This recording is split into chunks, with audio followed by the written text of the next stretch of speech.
Some cars look perfect until you buy them. Shiny paint, clean seats, decent price.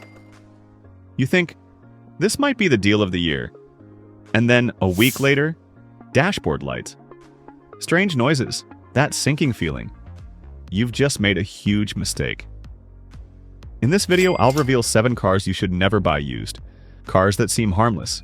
Cars that look like smart choices. Cars that, if you're shopping right now, might be tempting you hard. But beneath the surface, they hide serious mechanical issues that make mechanics sigh just hearing the model name. And trust me, number 1 is such a nightmare, some garages literally refuse to work on it. Now listen, this is not about bashing brands. It's not about insulting people who bought them.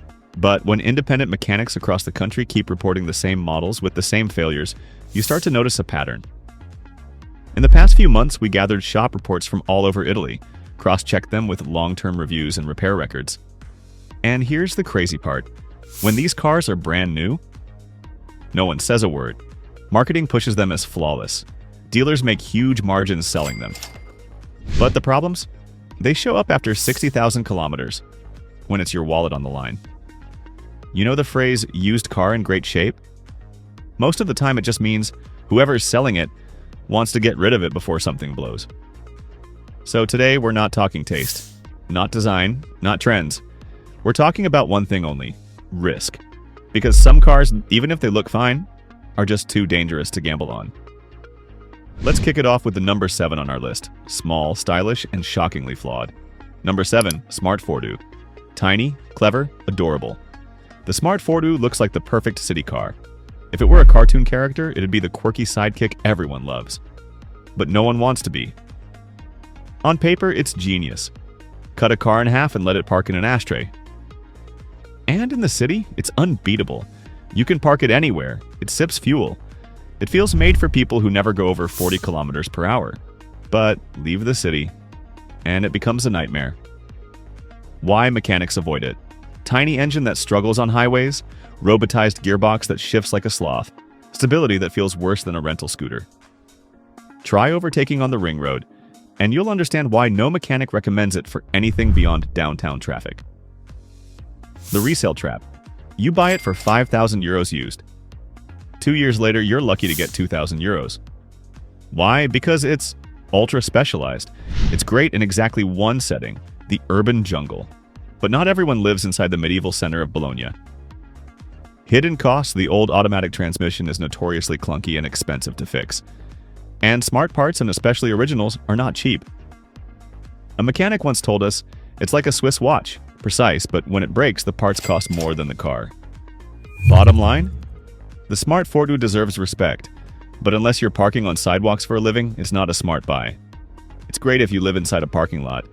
Not so great if you want to actually drive.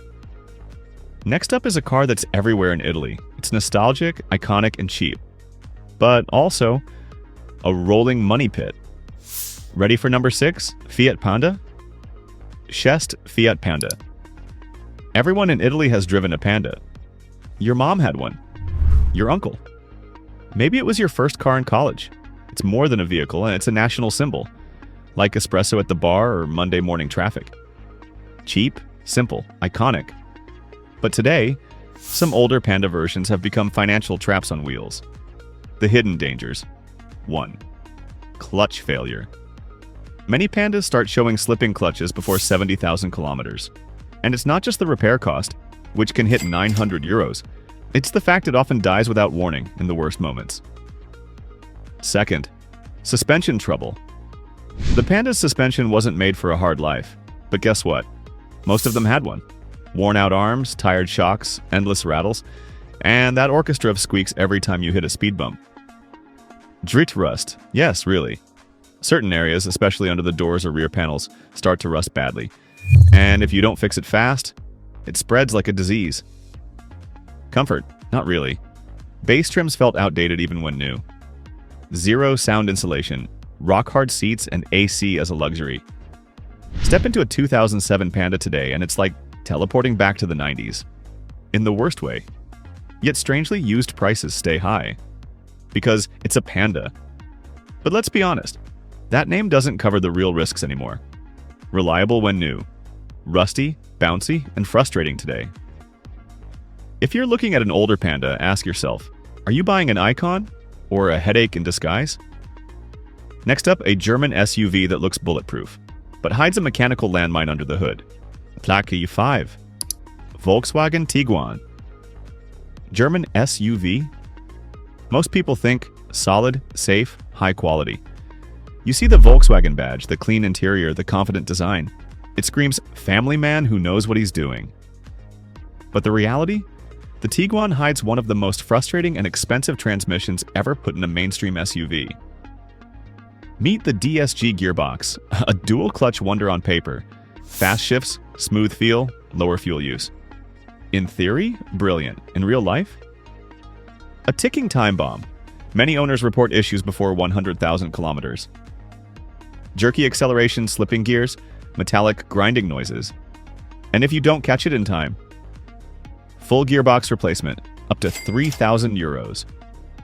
Even if your car costs less than 10,000 euros. And guess what? This gearbox requires oil changes every 60,000 kilometers. Skip one, and you're playing Russian roulette with your drivetrain. Engine and electronics? Trouble too. The 2.0 TDI engine? It's had multiple recalls for injector and EGR valve problems. And when that valve fails, that's another 1,200 euros or more. After year 7, electronics start to glitch. Parking sensors misbehave. Infotainment locks up. Warning lights go wild. Every scan, every module, costs as much as a ski weekend. So no, the Tiguan isn't a bad car in concept, but it's packed with premium tech that becomes a premium liability on the used market. Especially when most are sold today with 150,000 plus kilometers on the clock. The risk? Thinking you're scoring a German bargain and ending up with a garage-bound grenade. And now, get ready, because next comes an Italian masterpiece. Fast, beautiful, emotional, but if you're chasing reliability, this car might just break your heart. Number 4. ALFA ROMEO STELVIO. You've dreamed of it. Bold curves, Italian soul, racing DNA. The Stelvio is the kind of car that turns heads, even when you're the one behind the wheel. The name alone evokes mountain passes, tight control, pure emotion. Ask anyone who's driven one. It's a masterpiece, and when it works. And that's the issue. The first-generation Stelvio, launched in 2017, is one of the most beautiful cars Italy has ever built. But under the surface, a roller coaster of technical issues. Main problem: electronics dash warnings that vanish on their own sensors that behave like ghosts. Oversensitive alarms, infotainment that freezes mid-drive. In some cases, the car went into full lock mode, needing a hard ECU reset or even a new gateway module. Transmission trouble. The ZF automatic gearbox is usually great. Smooth, precise, refined. But several Stelvios experienced early sync issues and premature wear, especially when owners skipped perfectly timed services. And then, there's the timing chain drama. The diesel engines use a supposedly lifetime timing chain. Reality? It stretches way too early. The result? Metallic noises, misfiring, and catastrophic engine desync if ignored. Replacement cost? Anywhere from 1,600 to 2,800 euros. All this in a used car that still costs 20,000 to 25,000 euros today. A price that should buy peace of mind, not a ticket to an unreliable fling. Next up is a car that's everywhere. Popular, compact, and budget-friendly. But under the surface, it's the queen of bad compromises. 3. Lancia YPSILON. The most sold city car in Italy. That's what the ad said. And yeah, walk through any Italian city, and you'll spot one in minutes. The Lancia YPSILON is everywhere. But being everywhere doesn't mean it's a good car. In fact, some mechanics call it the queen of wrong compromises. Style over substance. At launch, it looked classy, maybe even elegant. Today, it's aged badly, delicate fabrics, cheap plastics, buttons and switches that start squeaking like an old wardrobe after 50,000 kilometers. Common issues under the hood: electronic chaos, faulty ECUs, random airbag lights, fuel gauges that lie. Steering glitches, One owner told us the power steering warning came on every third drive. Sometimes it went away if I restarted the car. Useless AC. On lower trims, the climate system feels like it was designed for decoration. Knobs fall off. Fans get loud. Repairs? Pricey, because you have to dismantle half the dashboard. Engines and driving feel the old 1.2-liter fire petrol engine. Reliable but noisy. The multi-jet diesels? Start burning oil and risking injector or turbo failure after 100,000 kilometers. In the city, it sips fuel, but the ride comfort is almost non-existent. Stiff suspension. Tiny, unsupportive seats. Cabin noise like you're riding a scooter. And if you have a tall passenger in front, forget using the back seats. Rear legroom is a joke. It might have been the right car in 2010, but in 2025, it's a trap on wheels. Number 2. Jeep Compass. The Jeep Compass, especially in recent versions, looks like the perfect compact SUV. Bold styling, confident stance, that rugged image we all secretly like. But the reality under the hood? A tangled mess of reliability issues, suspension woes. On way too many models, the suspension components wear out fast. Control arms, bushings, link rods.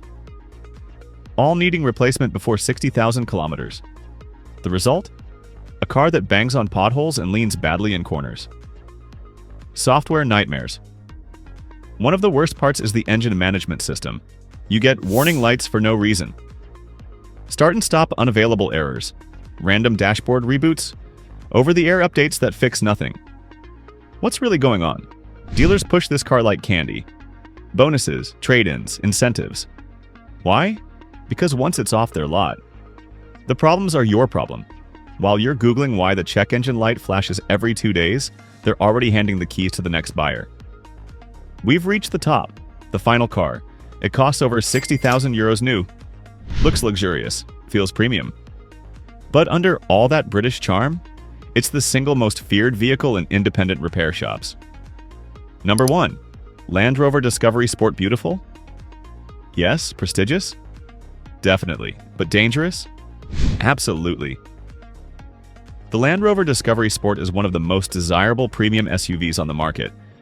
It's got that British flair, the adventure-ready look, and a luxury badge to match. The ticking time bomb, Ingenium diesel engines. On paper, 2.0-liter turbo diesels. Modern, efficient, well-designed. In reality, a horror show of issues, including timing chains that stretch way too early, chronic oil leaks.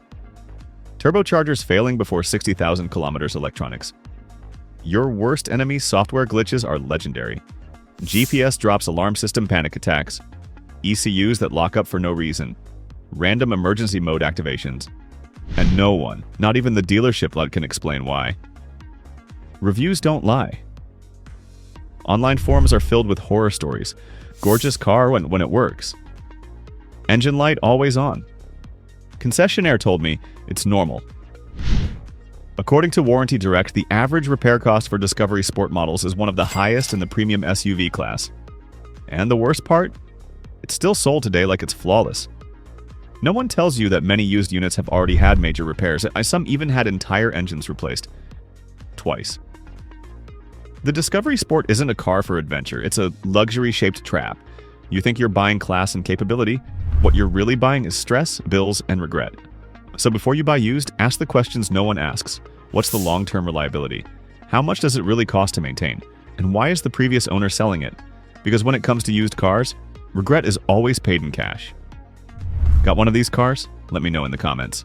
Your experience could help someone else avoid a mistake.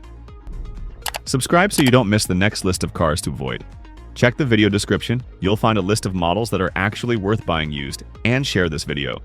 Because the next automotive trap might be waiting for someone you care about.